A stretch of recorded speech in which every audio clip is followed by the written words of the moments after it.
বকুলের সাথে আজকে আমাকে কথা বলতেই হবে। তাতে যা খুশি হয়ে যাক, বকুলের সাথে কথা বলতেই হবে।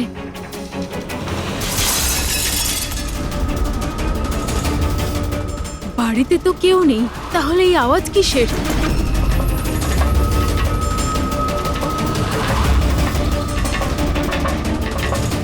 কীর্তি, বকুল, কেউ কিছু বলছে না কেন? কীর্তি ভাই, কীর্তি,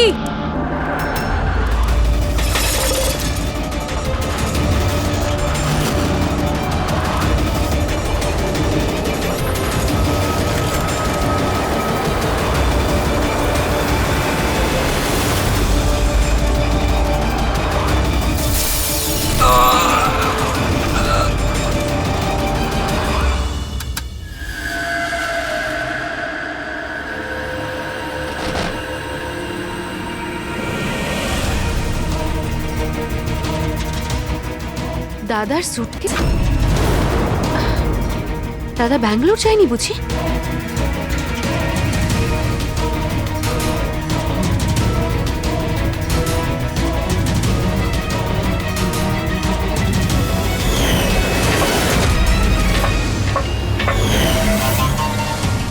বৌদিও ফিরে চলে এসেছে।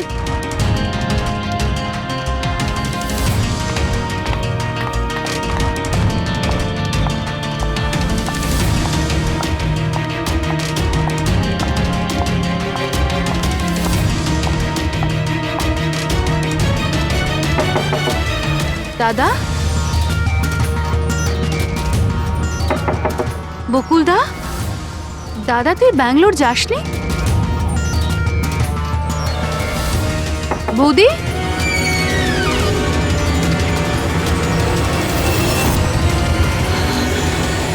দাদা! দেখো কীর্তি, এটা খুনের ব্যাপার। আরো একবার ভেবে নাও। তুমি যে কথাগুলো বলছো সেগুলো সত্যি?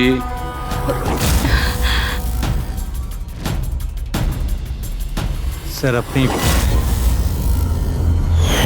আমাদের মনে হচ্ছে না এই ব্যাপারটা সত্যি। আপনার মনে হওয়া না হওয়াতে কিছু এসে যায় না। যখন আপনাকে কিছু জিজ্ঞাসা করা হবে তখনই বলবেন। হতে পারে ও সত্যি বলছে, কি জানি। আমি পাগল নই, আমি সম্পূর্ণ সুস্থ। আমি বলছি তো আপনাদের, আশিকা বৌদি নিজেই বলেছে বৌদি নিজে দাদাকে খুন করেছে।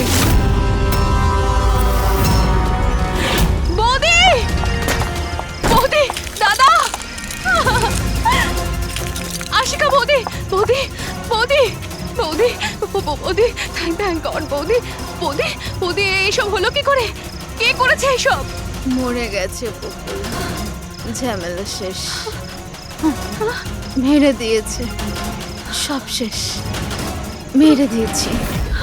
শুধুমাত্র মেরে দিয়েছি বলেই প্রমাণ হয় না যে ওই বকুলকে মেরেছে। এটাও তো হতে পারে যে ও আরো কিছু বলতে চাইছিল। হ্যাঁ,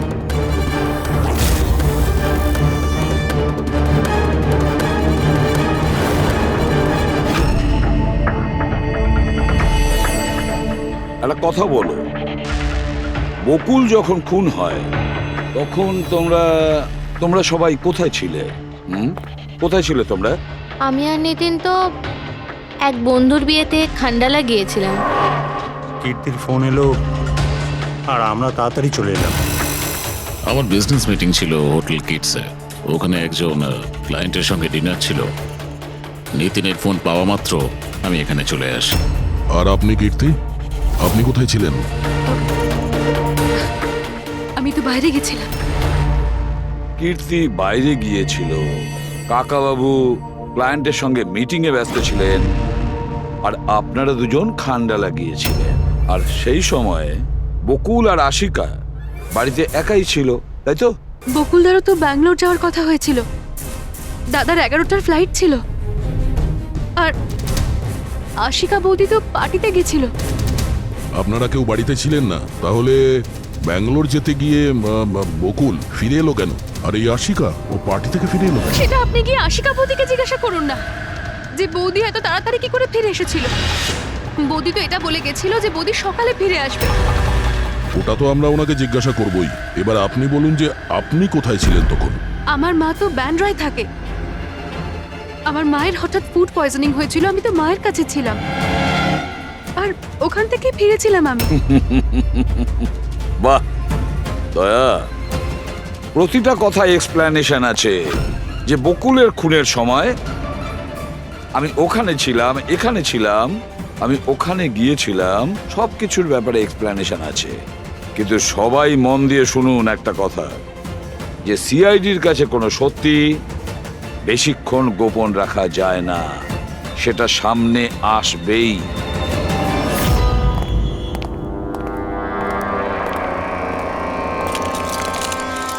হ্যাঁ অভিজিৎ, পুরো বডির মধ্যে কাঁচের টুকরো গেঁথে ছিল। আর হ্যাঁ স্যার, টেস্ট করেও দেখেছি স্যার, এখানে যে রক্তটা আছে সেটার কোথাও নেই স্যার। একটা কাজ করো, বাড়িটাকে খুব ভালো করে তল্লাশি করো, দেখো কিছু না কিছু প্রমাণ নিশ্চয়ই পাবে, তাই না?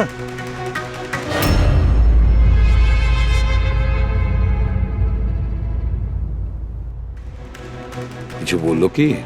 স্যার, ওর বক্তব্য ওর কিছুই মনে নেই। কিছু মনে নেই? আশিকা, তোমার কি মনে পড়ছে তুমি কীর্তিকে জ্ঞান হারানোর আগে কিছু বলেছিলে? মনে করো। আমার কিছুই মনে পড়ছে না। মনে করার চেষ্টা করো। কীর্তি বলছিল যে বকুলের খুন তুমি করেছো, এরকম তুমি নিজে ওকে বলেছো। কীর্তি মিথ্যে কথা বলছে। বকুলকে আমি মারিনি।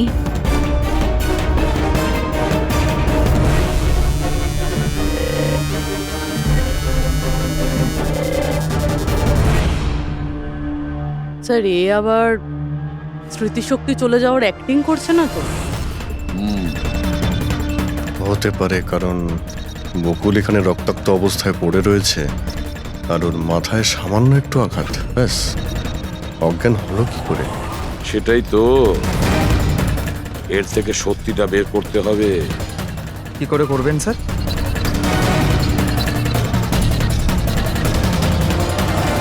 সত্যি কথাটা বলিয়ে নেব নার্কো টেস্টের মাধ্যমে।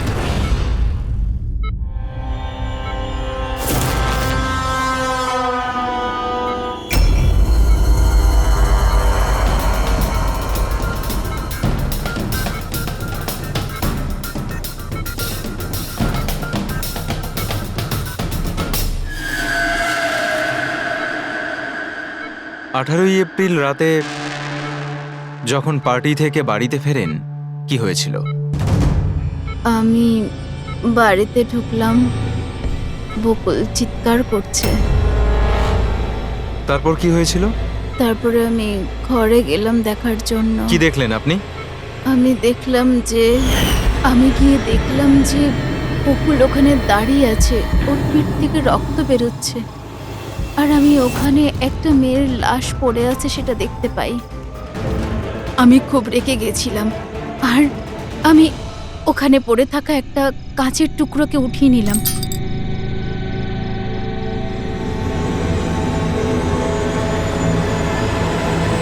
আর আমি বকুলকে মেরে দিলাম। আর তখনই আমি আমার ঘাড়ে একটা প্রেশার অনুভব করলাম। তারপরে আমি বেহুশ হয়ে পড়ছিলাম।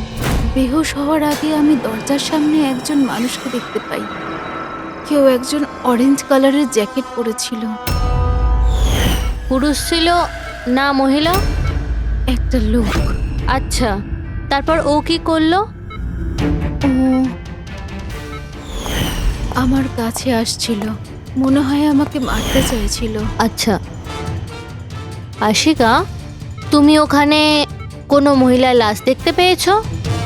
হ্যাঁ, দেখেছিলাম। মহিলার লাশ? ওখানে তো আমরা কোনো মহিলার লাশই পাইনি। স্যার আমরা তো বকুলের মার্ডারের তদন্ত করছি, এর মধ্যে আবার নতুন কেস এলো কোথা থেকে? কোন মহিলার লাশ? কে ছিল ওই মহিলা? আমি মনে করতে পারছি না, সবকিছু ধোঁয়া ধোঁয়া লাগছে। আচ্ছা, এ আমাদের বোকা বানাচ্ছে না তো? বুঝে উঠতে পারছি না এ কোন মহিলার কথা বলছে, কোন মহিলার কথা বলতে চাইছে। আশিকা, তুমি বকুলকে কেন মেরেছো? কেন মেরেছো বকুলকে? ঠিকই হয়েছে যে ও মরে গেছে। তাছাড়াও যদি বেঁচে থাকতো তাহলে আমাকে রাস্তায় ভিক্ষে করতে হতো। কেন? ঘাড় ধাক্কা খেতে কেন? চরিত্রহীন প্রমাণ করতে চাইছিল, ডিভোর্স চাইছিল আমার থেকে। আচ্ছা, ওই মৃত মহিলা উনি কে ছিলেন? আমি আপনাদেরকে বললাম তো, মনে করতে পারছি না। দেখো আশিকা, আমরা ওখানে কোনো মহিলা লাশ খুঁজে পাইনি, তাহলে সেই লাশটা গেল কোথায়? আমার যখন জ্ঞান ফিরছিল তখন ওই লাশও ওখানে ছিল। আর ওই যে ফ্লোরেসেন্ট অরেঞ্জ কালারের জ্যাকেট পরা লোকটা? ওটা খুবই অস্পষ্ট আমার কাছে, ওই দরজাতেই দাঁড়িয়েছিল। হতে পারে আমার জ্ঞান হারানোর অপেক্ষায় ছিল।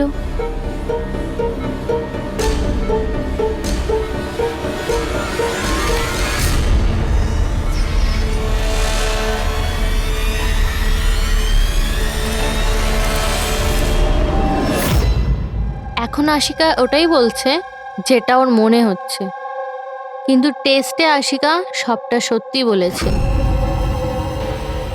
Thank you. ওয়েলকাম। স্যার, ও যদি নার্কো টেস্টে ঠিক বলে তাহলে তো আমাদের ওই মরা মহিলাটা সম্পর্কে জানতে হবে। মনে হচ্ছে ক্রাইম সিনে দ্বিতীয়বার যেতে হবে, ভালো করে আবার চেক করব। কোনো না কোনো প্রমাণ তো নিশ্চয়ই আমরা পাবো। স্যার এই মেশিন কি কিছু স্পেশাল? এই মেশিনটা যে কোনো ছোট কোনো প্রমাণ খুঁজতে সক্ষম, যেরকম মাইক্রোবস, যেটা সাধারণত ধোঁয়াতে মিশে যায়। আর এই যে মেশিনটা না, একটা ঘরের মধ্যে একদম ক্ষুদ্র থেকে ক্ষুদ্রতর ডাস্ট পার্টিকলস, সেগুলো দিয়ে ওই জ্যাকেট পরা লোকটা সম্পর্কে আমাদের জানিয়ে দেবে যে এই ঘরের মধ্যে ছিল। খুব ভালো।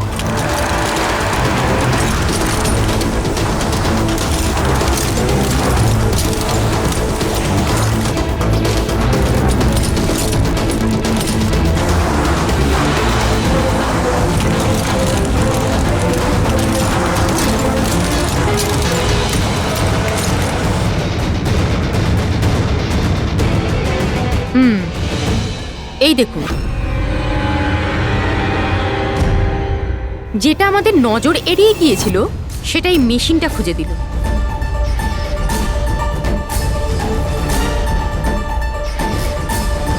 এটা তো মনে হচ্ছে কারণ নয়। তাও আবার নেল পেন্ট লাগানো, ডেফিনেটলি কোনো মহিলারই। কিন্তু স্যার এখানে কিভাবে? হয়তো দৌড়োদৌড়ি, হাতাহাতিতে কোনো জিনিসের সঙ্গে ধাক্কা লাগে আর নখটা পড়ে যায়। বাড়ির সবাইকে চেক করো তো, ওদের কারণ হয়তো।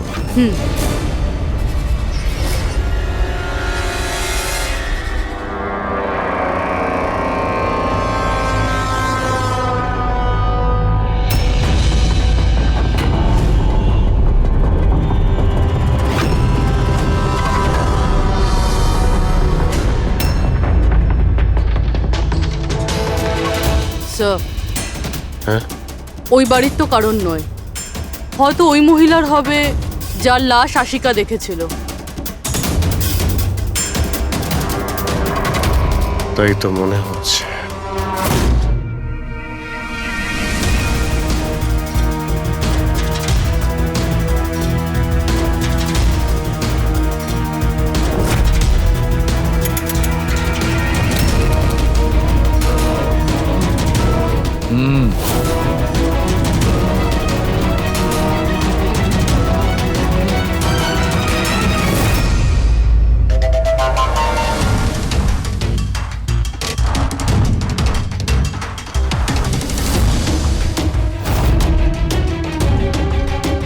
এই ব্যাপার সরকার।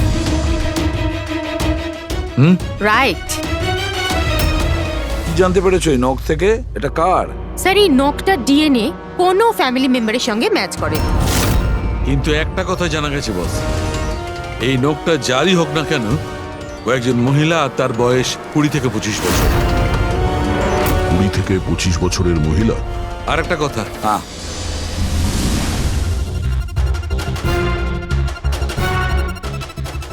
এই যে ছোট্ট ছোট্ট সাদা টুকরোগুলো দেখতে পাচ্ছ, এটা বলতে পারো যে হাই পার্সেন্টেজ অফ নখ থেকে পেয়েছি। এই মেয়েটা ড্রাগ অ্যাডিক্ট ছিল? হ্যাঁ, এটা ওদের পরিবারের কারণ নয়, বাইরের কারণ। স্যার তার মানে যদি কেউ বাইরে থেকে আসে তাহলে কোনো গাড়ি, অটো বা ট্যাক্সি করেই নিশ্চয়ই আসবে। হ্যাঁ, খোঁজ নিয়ে দেখতে হবে রিক্সাওয়ালা, ট্যাক্সিওয়ালা বা ওদের মতো কেউ ওই মহিলাকে বাড়িতে ছেড়ে দিয়ে এসেছিল কিনা। স্যার ওই আশিকা বলছিল কোনো সাফাই কর্মী অরেঞ্জ কালারের জ্যাকেট পরেছিল ওখানে। বেহুশ হওয়ার আগে আমি দরজার সামনে একজন মানুষকে দেখতে পাই, কেউ একজন অরেঞ্জ কালারের জ্যাকেট পরেছিল। ও কে, কোথা থেকে এসেছিল, কোথায় উধাও হয়ে গেল, ওর ব্যাপারে খোঁজ নিতে হবে। স্যার যত ড্রাগ পেডলার্স আছে ওদের কাছে জানতে হবে যে কত মহিলা এই হাই ডোজের ড্রাগস নেয়। অভিজিৎ, একটা কাজ করো, রিক্সাওয়ালা আর ট্যাক্সিওয়ালার কাছে খোঁজ নাও যে ওনাকে বাড়িতে ছেড়ে দিয়ে এসেছিল কিনা, আর মিসিং পার্সনস রিপোর্ট চেক করো। দয়া, স্যার শহরে যতগুলো ড্রাগ পেডলার আছে না, সবার কাছে গিয়ে খোঁজ নাও, দেখো ওরা এমন কোনো মহিলাকে চেনে কিনা যে হাই কোয়ালিটির ড্রাগ ব্যবহার করে। আর আমরা গিয়ে ওদের বাড়ির লোকের সঙ্গে কথা বলি, দেখা যাক ওরা কোথায় যায়, কি করে ওই ঘটনার সময়।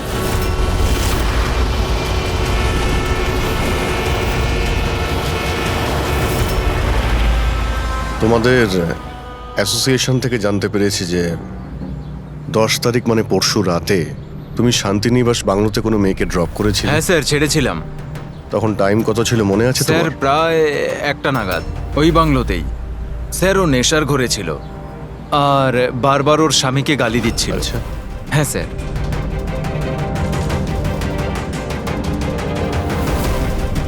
ওই মেয়েটা কি এ ছিল? হ্যাঁ স্যার, এই মেয়েটা ছিল। ওখানে বাংলোর আশেপাশে কোনো গন্ডগোল হয়েছিল কি? না স্যার, গন্ডগোল তো কিছু মনে হয়নি, সবকিছু নর্মালই ছিল। আর একটা গাড়ি দাঁড়িয়ে ছিল, একটা বাইক আর একটা গার্বেজ ভ্যানও ছিল। Garbage van? হ্যাঁ sir. Sir sir sir sir sir sir আমিও পরশুদিন একজন মেয়েকে শান্তিনিবাস বাংলোর কাছে নামিয়েছিলাম। কটার সময়? স্যার সম্ভবত 12:30 নাগাদ। আর তুমি একটা সময় নামিয়েছিলে? হ্যাঁ স্যার। আচ্ছা দেখো তো সেটা কি এই মেয়েটা? না না স্যার, এই মেয়েটা তো নয়। তাহলে একে তুমি একটার সময় নামিয়েছিলে আর 12:30টার সময় যে মেয়েটাকে তুমি নামিয়েছিলে তাকে আবার দেখলে তুমি চিনতে পারবে? একদম স্যার, নিশ্চয়ই চিনে ফেলবো। গুড, চলো। তোমাদেরকে যে যে প্রশ্ন করব তার সঠিক উত্তর আমার চাই। তুই যদি কেউ মিথ্যে বলো না, তাহলে ভীষণ মুশকিলে পড়ে যাবে, বুঝেছো?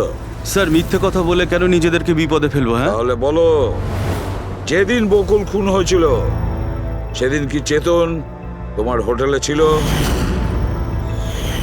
হ্যাঁ স্যার, উনি হোটেলেই ছিলেন আর উনি সব সময় ক্লায়েন্টের সাথেই ছিলেন। উনি ক্লায়েন্টের সাথে ডিনারও করেছেন।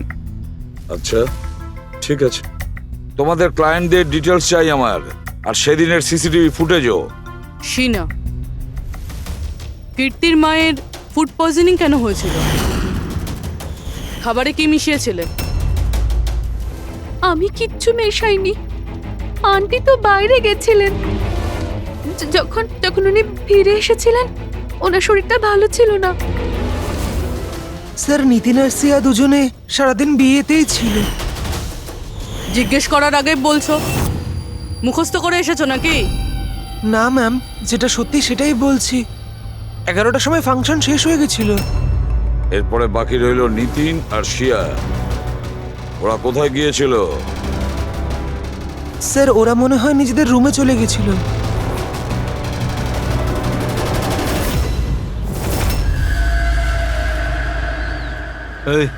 এই মাল কোথায় পাওয়া যাবে?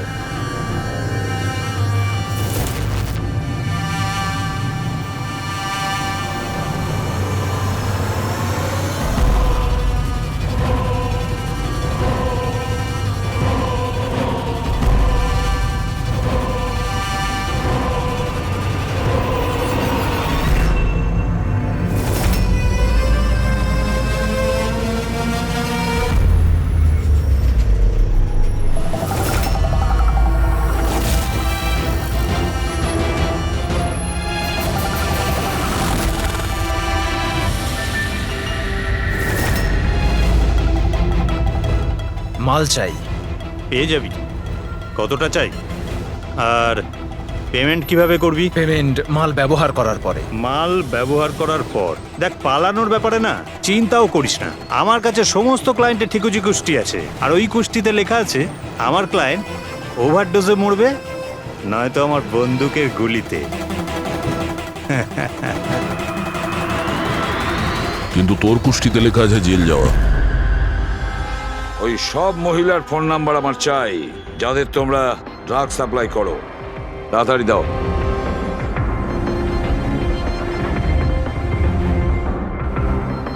পুরবি, দেখো তো একটু কল করে এই সব নম্বরে, দেখো কেউ আবার উধাও হয়ে যায়নি তো।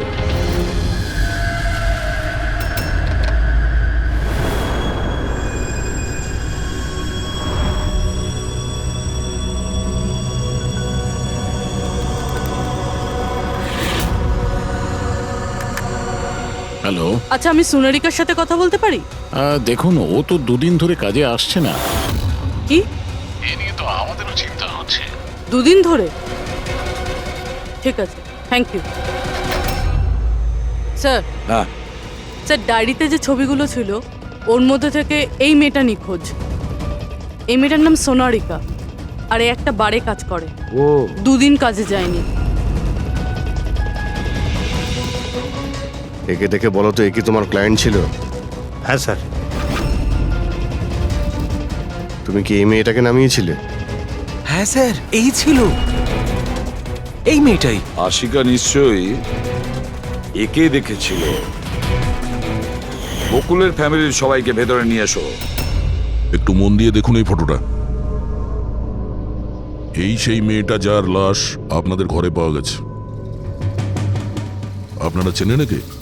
হ্যাঁ না স্যার। আমি দেখেছি স্যার, বকুলদার সাথে 2 মাস আগেই। বকুলের সঙ্গে দেখা হয়েছিল 2 মাস আগে? কোথায় দেখেছিলে? একটা হোটেলের বাইরে, আর দাদা বলেছিল ইনি দাদার ক্লায়েন্ট। স্যার, কোনো ড্রাগ অ্যাডিক্টেড বারে কাজ করা কোনো মহিলার সঙ্গে বকুল ছিল, আর এনাদের বলেছে ওই মহিলা ওর ক্লায়েন্ট। কেন কেন মিথ্যে বলেছে ও?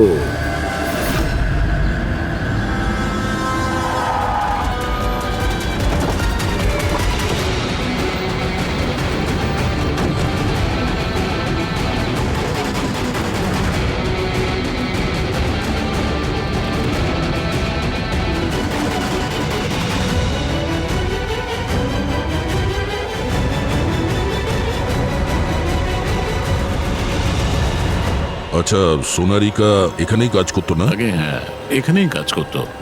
আপনারা কে? সিআইডি। সোনারিকা খুন হয়ে গেছে। সে কি? এই জন্যই 2 রাত্রি ধরে ও কাজে আসছে না। হ্যাঁ, কিন্তু আমরা ওর লাশটা পাইনি। আর সাথে সাথে এর নাম বকুলেও খুন হয়েছে। আমরা এটা জানতে চাই যে সোনারিকার সঙ্গে এই বকুলের কি সম্পর্ক ছিল? সম্পর্ক কি ছিল তা তো জানি না, তবে হ্যাঁ, এই লোকটা কখনো কখনো আমাদের বারে ওকে নিতে আসতো। এ ব্যাপারে আরো কিছু খবর আপনাদের তেজি দিতে পারবে স্যার। এই তেজিটাকে? স্যার, এই হলো তেজি। তেজি, সোনারিকা তোমার বন্ধু। এটা বলো যে এই লোকটার সঙ্গে সোনারিকার কি সম্পর্ক ছিল? স্যার, সোনারিকার সাথে বকুলের অ্যাফেয়ার চলছিল। বকুল ওর সমস্ত এক্সপেন্সিভ খরচগুলো দিত, কিন্তু ওর বকুলের বিরুদ্ধে সবসময় কোনো না কোনো অভিযোগ থাকতো। ঠিক কিরকম বলো তো? ওই তো, যেমন ধরুন,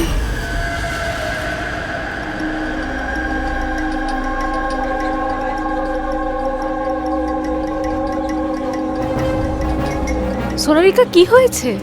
আমি বকুলের সাথে এই সম্পর্কটা আর কন্টিনিউ করতে পারবো না। কিন্তু কেন, কি হয়েছে? না এই সম্পর্কটা রেখে আমি কোনো টাকা পয়সা পাচ্ছি না, ওই বকুল নিজের বউকে ডিভোর্স দিচ্ছে। কিছু একটা করতেই হবে। কি করবি তুই? ব্ল্যাকমেল। কি? আমি ওকে ব্ল্যাকমেল করব যে আমাকে এই নাটকটা করতে বাধ্য করেছে। তাহলে কেউ সোনারিকাকে টাকা দিচ্ছিল বকুলের সাথে ভালোবাসার নাটক করার জন্য। মাস্টারমাইন্ড তাহলে অন্য কেউ? হ্যাঁ, আর ওই মাস্টার মাইন্ডই প্ল্যান করে এই সোনারিকা আর বকুলকে মেরে দিয়েছে। কিন্তু আশিকার ওখানে আসা প্ল্যানের মধ্যে ছিল না। বুঝে উঠতে পারছি না যে এই বকুল নিজের ফ্লাইট ছেড়ে বাড়ি কেন ফিরে আসলো। আর স্যার, খুনি যদি বকুলের গার্লফ্রেন্ডকে মারতেই চেয়েছিল তাহলে অন্য কোথাও মারতে পারতো, ওই বাড়িতেই কেন মারতে গেল? হতে পারে খুনি প্রথম থেকেই জানতো যে বকুলের বাড়িতে কেউ নেই, সেই কারণেও মিথ্যে কথা বলে সোনারিকাকে ওখানে ডেকেছে, আর সেই সময় বকুল আর আশিকা ওখানে পৌঁছে গেছে। এটা হতে পারে, কিন্তু স্যার লাশটাকে ঘরের বাইরে কোথায় নিয়ে যেতে পারে আর কিভাবে? কারণ বকুলের বাড়ির সমস্ত গাড়ি তো আগে থেকেই বাইরে ছিল। তা উনি যদি চাইতো তাহলে লাশটাকে টুকরো করে ওর সুটকেসে নিয়ে যেতে পারতো, বা লাশটাকে টুকরো করে প্লাস্টিকে ভরে ডাস্টবিনেও ফেলে দিতে পারতো। ওই যে ডাস্টবিনগুলো আছে না বাইরে। হ্যাঁ স্যার। একটা গাড়ি দাঁড়িয়েছিল, একটা বাইক, একটা গার্বেজ ভ্যানও ছিল। কি রাত্রি 1টার সময়? রাত্রি 1টার সময় বাংলোর বাইরে ময়লার গাড়ি দাঁড়িয়ে ছিল? তার মানে স্যার এই খুনটা প্ল্যান করা ছিল। খুনি গার্বেজ ভ্যান নিয়ে এসেছিল লাশটাকে সরিয়ে ফেলার জন্য। আর স্যার এই ফ্লুরোসেন্ট অরেঞ্জ কাপড় গার্বেজ ভ্যানের লোকেরাই তো পরে। স্যার, হ্যাঁ, চেতন যেই কোম্পানির বিজনেস ডিনারে গিয়েছিল এই নামে কোনো কোম্পানিই নেই। আমার বিজনেস মিটিং ছিল হোটেল কিটসে। আর কীর্তির মা বাইরের কিছুই খায়নি। আমার মা ব্যান্ড্রায় থাকেন। মায়ের হঠাৎ করে ফুড পয়জনিং হয়েছিল, আমি তাই মায়ের কাছে আবার একবার ফুড পয়জন হোক কেমন? ঠিক আছে, এটাও জানা দরকার যে যে রাতে বকুল আর ওই মেয়েটা খুন হয়েছে ওই রাতে খান্ডালা থেকে কোনো ট্যাক্সি বা প্রাইভেট কার বাংলোতে এসেছিল কিনা। তোমার মায়ের রোগের ব্যাপারে সত্যি সত্যি বলো। ওনার মেয়ের শিনার কথা অনুযায়ী ওনার এই অবস্থা ঘরের খাবার খেয়ে হয়নি। হ্যাঁ, এটা সত্যি। মা ঘরের কোনো খাবার খায়নি, বরং মা তো আমাকে বলছিল যে মা ড্রাইভারের সাথে কোথাও বাইরে গেছিল আর কারে বসে কিছু ওষুধ খেয়েছিল। ওষুধ খেয়েছিল? হ্যাঁ, আমাদের ড্রাইভার অমনও তাই বলছিল। তোমাদের ড্রাইভার এখন কোথায়? স্যার, আমি সমস্ত ড্রাইভারদের নিয়ে এসেছি যারা গার্বেজ ভ্যান চালায়। আমরা একটা গার্বেজ ভ্যানের সন্ধান পেয়েছি যেটা মাঝরাতে রাস্তার মাঝখানে দাঁড়িয়েছিল, যাতে লাশ বয়ে নিয়ে যাওয়া হয়েছিল। ভ্যানের ব্যাপারে জানতে পেরে গিয়েছি। সার্ভেলেন্স ক্যামেরাতে আমরা সেটা পরিষ্কার দেখতে পেয়েছি। কেন?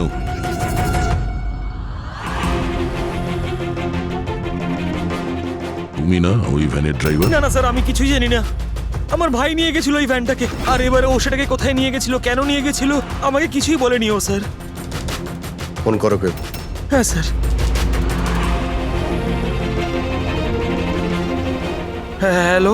হ্যাঁ ভাই, কোথায় আছিস রে তুই?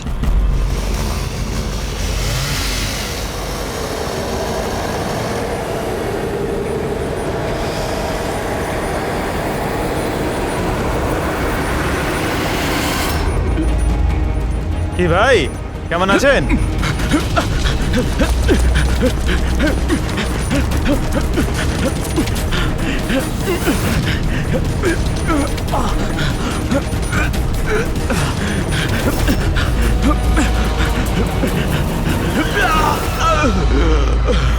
স্যার, আমি সব সত্যি কথা বলছি। আমি যা কিছু করেছি ওই ফোন কলের ভিত্তিতেই করেছি। বকুল স্যারের বাংলো থেকে কল করেছিল। কে ফোন করেছিল বকুলের বাংলো থেকে? আমি তো তাকে কখনো দেখিনি, শুধু গলার স্বর শুনেছিলাম। মহিলা ছিল না পুরুষ? স্যার, কখনো কখনো মহিলার গলার স্বরেও ফোন আসতো, আর কখনো পুরুষেরও।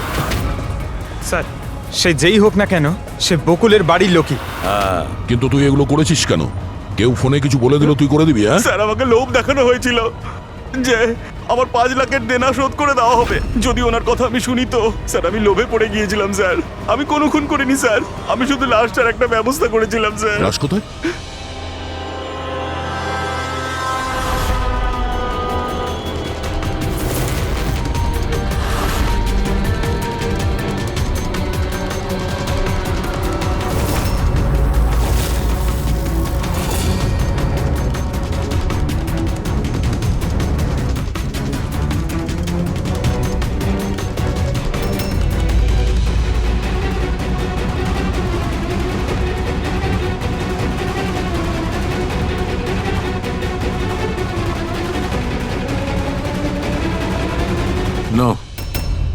এই মেয়েটার গলা টেপা হয়েছে আর তাতেই ওর মৃত্যু হয়েছে।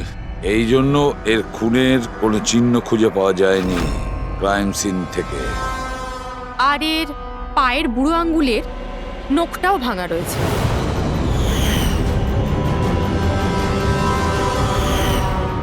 আর ডক্টর এগুলো কি? এই যে হলুদ হলুদ দাগ। এটাই তো এই কেসের সবচেয়ে বড় সূত্র। চলুন সবাই দাঁড়িয়ে যান। দাঁড়ান। আর কত জিজ্ঞাসাবাদ করবেন আপনারা? সবই তো বলে দিয়েছি আমরা। এবার আর কোনো জিজ্ঞাসাবাদ করব না। হ্যাঁ, আপনাদের প্রত্যেকের নার্কো টেস্ট হবে। Narco test? কিন্তু কেন? কারণ আপনাদের মধ্যে কেউ যে সত্যিটা বলছে না। আপনাদের কাছে কোর্টের পারমিশন আছে এই নার্কো টেস্টের জন্য? হ্যাঁ, পারমিশন ছাড়া আমরা কিচ্ছু করি না।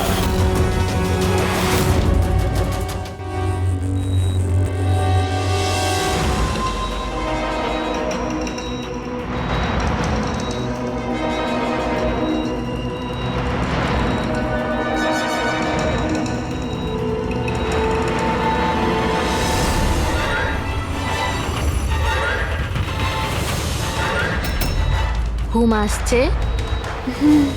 যা আমি আপনাকে বলবো তার সঠিক সঠিক উত্তর দেবেন, ঠিক আছে? সোনারিকাকে আপনি চেনেন?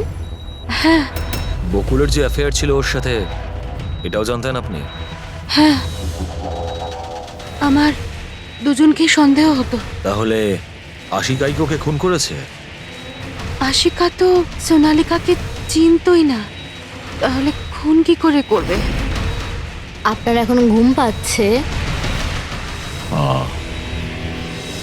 সোনারিকাকে আপনি চেনেন? না। বকুলের সাথে সোনারিকার অ্যাফেয়ার আছে, এটা কি আপনি জানেন? না। তাহলে আশিকাই কি ওকে খুন করেছে?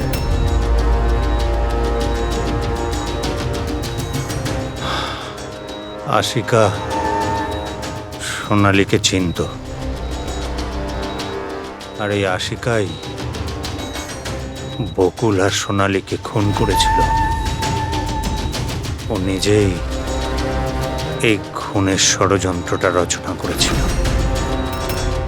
আশিকা চালচলন কিছুদিন ধরেই খুব অদ্ভুত লাগছিল। এই কথাটা আমি বকুলকে বলেছিলাম। কি হয়েছে স্যার? কিছুই হয়নি নিতিন, শুধু এটাই বলার ছিল টুথ সিরাম অ্যাপ্লাই করলে মানুষ শুধু এটুকুই উত্তর দেয় যতটুকু তাকে প্রশ্ন করা হয়, এর থেকে বেশি কিছু বলে না। ব্যাপারটা হলো মানুষের ব্রেন নিজের মেমোরি শেয়ার করে, কিন্তু ওপিনিয়ন দেয় না, যেটা তুমি দিয়েছো। এখন সব কথাগুলো সত্যি সত্যি বলে দে, নাহলে তোকে আসল সিরামটা দিতে হবে। আসল সত্যিটা মানে আমরা যে ইনজেকশনটা দিয়েছিলাম ওটা আসল ট্রুথ সিরাম ছিল না, ওটা গ্লুকোজ ইনজেকশন ছিল। হোয়াট? তোমাকে আমরা আগেই সন্দেহ করেছিলাম, কিন্তু চেয়েছিলাম সব সত্যিটা তুমি নিজের মুখেই স্বীকার করো। নিতিন, সব কিছু তুমি খুব চতুর ভাবে দিয়েছো, কিন্তু মেয়েটার গলায় যে হলুদ রং লেগেছিল না, সেটাই তোমাকে ধরিয়ে দিয়েছে। সেই হলুদ যেটা বিয়ের সময় তোমার হাতে লেগেছিল। এই যে হলুদ রঙের পার্টিকেলস গুলো দেখতে পাচ্ছ, এইগুলো আসলে হলুদ, আর এই হলুদের সঙ্গে আটা আর তেল মেশানো হয়েছিল। আটা, তেল আর হলুদ। মুখে কোনো হলুদ নেই, শুধু এইখানে, এই গলার কাছে। কোথা থেকে আসতে পারে এই হলুদ?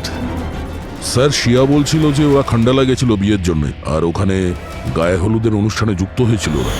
বকুল 500 কোটির রাজত্ব চালাতো, সেই রাজত্ব যেটা আমি তৈরি করেছিলাম, কিন্তু আমাকেই ওই রাজত্ব থেকে বার করে দেওয়ার চেষ্টায় ছিল। ওর সঙ্গে তুমি কথা বলতে, ওকে বোঝাতে। কথা বলার অনেক চেষ্টা করেছিলাম স্যার, অনেকবার চেষ্টা করেছিলাম, কিন্তু ও শুনতো তবে না। ভাই ছিল আমারও, আমি কখনো মারতে চাইনি ওকে। কিন্তু ও পুরো রাজত্বটা নিজের নামে করতে চাইছিল। সেজন্য আমি একটা প্ল্যান করলাম। কি প্ল্যান করেছিলে? বকুল আর আশিকার প্রায় প্রতিদিনই ঝগড়াঝাটি হতো। ও আশিকাকে ছেড়ে দিতে চাইছিল। আমি সোনালীকে টাকার লোভ দেখালাম আর ওকে বললাম যে বকুলের সাথে মিথ্যে ভালোবাসার নাটক করে যাক। আর একদিন সময় হলে ওকে বিয়েও করে নিক। আসলে আমি এই সোনালীর মাধ্যমেই আমার হারানো রাজত্ব ফিরে পেতে চাইছিলাম। কিন্তু ওকে কেন মেরে দিলে?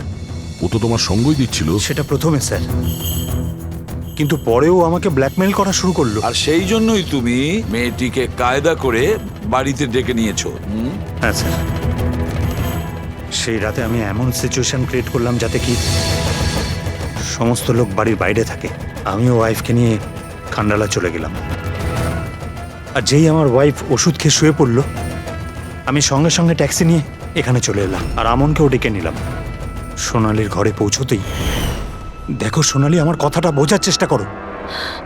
যদি এই মাঝপথে তুমি আমার সঙ্গটা ছেড়ে দাও তো আমার পুরো প্ল্যানটা বানচাল হয়ে যাবে। হয়ে যাক তোমার সব প্ল্যান বানচাল, আমার কিচ্ছু যায় আসে না তাতে। আর এমনিতেও ওই বকুলের প্রতি আমার কোনো ইন্টারেস্ট নেই।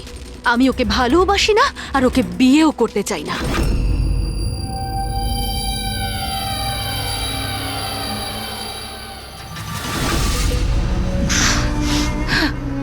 দেখো, যদি তুমি আমাকে সঙ্গ না দাও না তো খুব পস্তাবে, বলে দিলাম। হুমকি আমি দিচ্ছ তুমি আমাকে? হুমকি দিচ্ছ? হ্যাঁ, এমনটাই ভেবে নাও।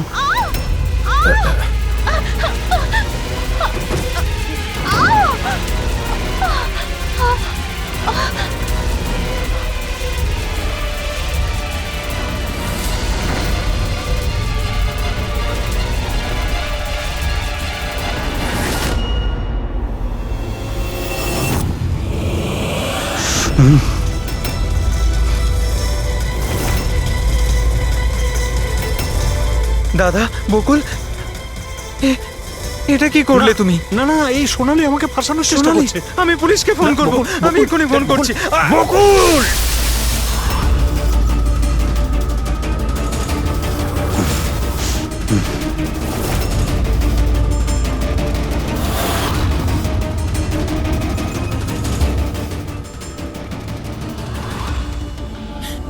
বকুল,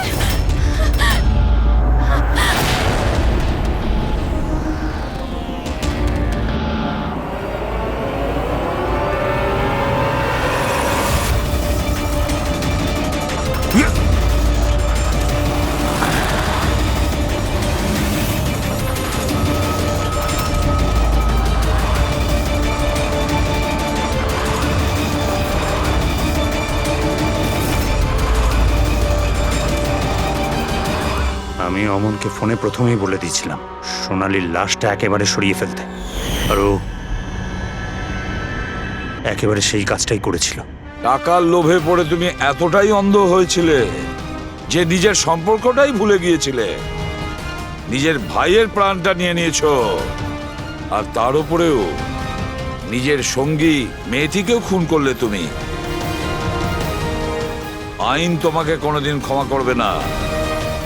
কঠোরতম শাস্তি হবে তোমার, হয়তো ফাঁসি।